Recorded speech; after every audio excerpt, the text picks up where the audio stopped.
Om Swastiastu. Perkenalkan, kami dari kelompok 3 akan menampilkan video singkat mengenai sarkofagus yang ada di Museum Gedong Arca Bedulu. Kenalkan, nama saya Imade Bagas Pradipta Lanang. Di sini saya selaku ketua kelompok dari kelompok 3. Kenalkan, nama saya Iko Septian Muraspana. Saya selaku kameramen 1. Perkenalkan, nama saya Agustirian Arif Rasta Mandala sebagai kameramen 2. Perkenalkan, nama saya Gusti Ayu Ratna Cantika Dewi. Di sini saya sebagai pencatat wawancara. Perkenalkan, nama saya Nikadek Kristina Ari Saraswati sebagai anggota kelompok. Perkenalkan, nama saya Nikadek Yulian Tadi sebagai anggota kelompok.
Museum Gedung Arca resmi dibuka pada tanggal 14 September 1974 oleh Direktorat Jenderal Pendidikan dan Kebudayaan Republik Indonesia.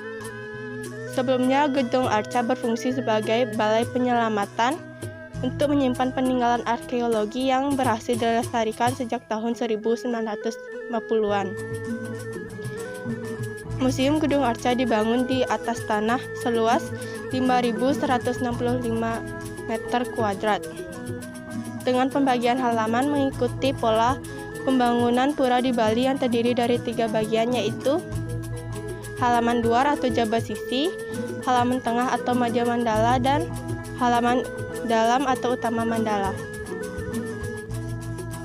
Di halaman luar jaba sisi terdapat sebuah wantilan yang berfungsi untuk memberikan informasi kepada pengunjung sebelum melihat koleksi.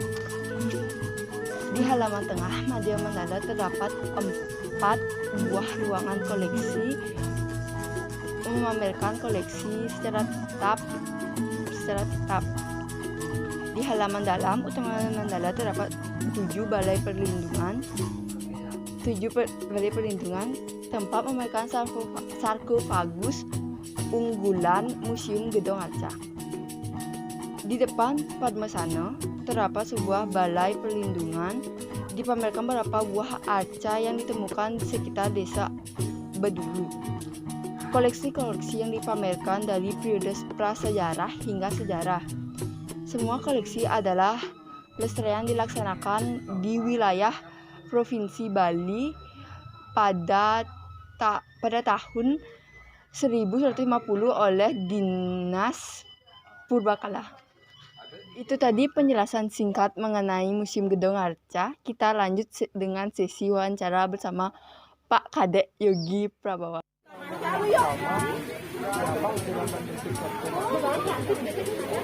Kalau bentuk sarkofagus itu kan sendiri dibagi menjadi 3. Jadi apa beda itu dibagi menjadi 3 itu pertama yang bentuk besar, sedang dan kecil. Jadi bentuk besar itu digunakan untuk pengukuran satu keluarga. Yang untuk bentuk sedang itu satu individu dewasa dan untuk kecil itu satu individu anak-anak. Jadi ukurannya juga mempengaruhi orang yang dikubur di dalam sarkofagus sendiri. Nah, untuk orang yang dikubur dalam sarkofagus sendiri orang-orang yang memiliki status sosial tinggi. Dan posisi orang yang dikubur dalam sarkofagus ukuran sedang dan kecil itu posisinya seperti bayi di dalam kandungan. Jadi posisinya seperti bayi di dalam kandungan. Jadi mereka percaya bagaimana mereka dilahirkan juga mereka dilahirkan.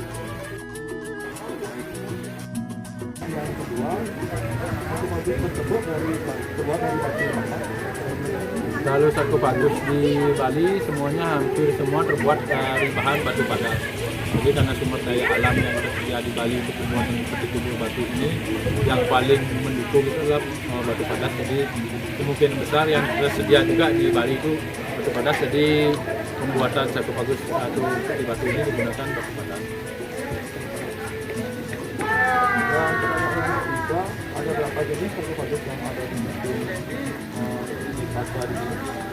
Kalau kita lihat jenisnya kan semuanya ini jenis kubur batu.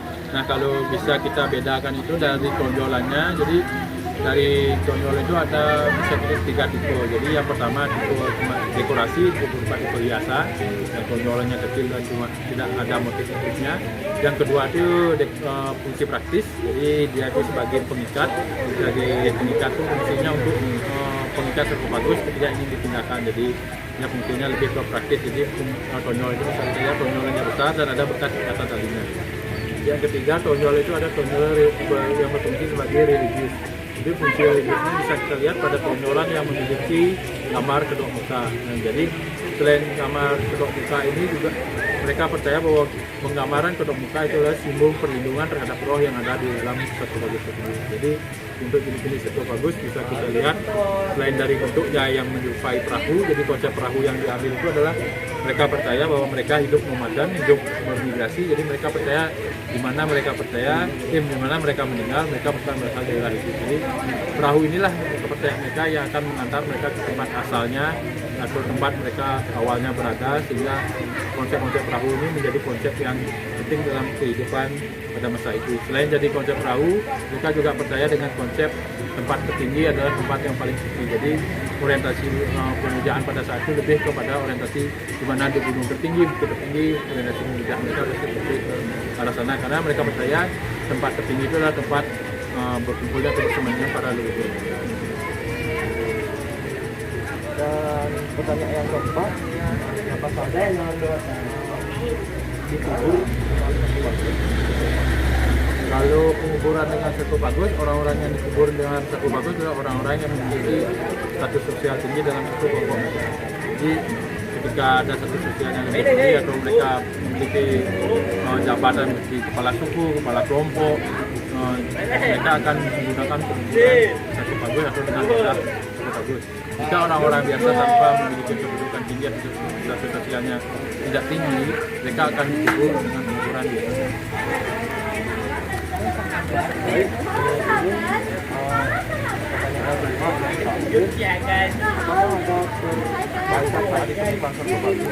karena yang kami lihat ada banyak rekapan pada sarkofagus.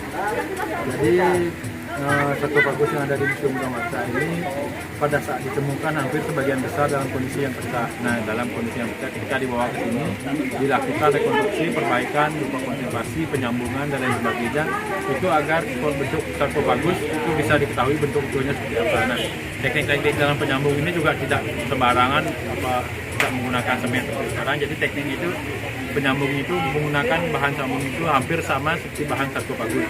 Itu istilahnya kamuflase agar sambungnya itu tidak terlalu mencolok, lebih mencolok dari sarkofagus dan tidak juga merusak bahan dari sarkofagus itu.